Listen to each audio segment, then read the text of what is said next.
اسی طرح سے جمعہ کے دن اللہ کے نبی صلی اللہ علیہ وسلم پر درود کی کثرت کرنا چاہیے. الصلاۃ علی النبی.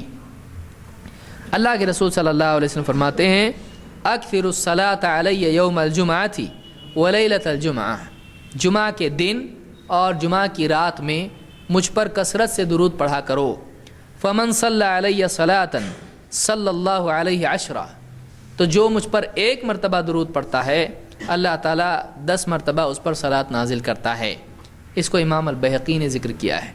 تو معلوم یہ ہوا کہ جمعہ کے دن اور رات کیا کرنا چاہیے؟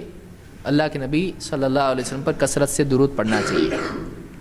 آپ نے فرمایا فَأَكْثِرُ عَلَيَّ مِنَ الصَّلَاةِ فِي. جمعہ کے دن مجھ پر خوب درود بھیجا کرو. فَإِنَّ صَلَاتَكُمْ مَعْرُوضَةٌ عَلَيَّ.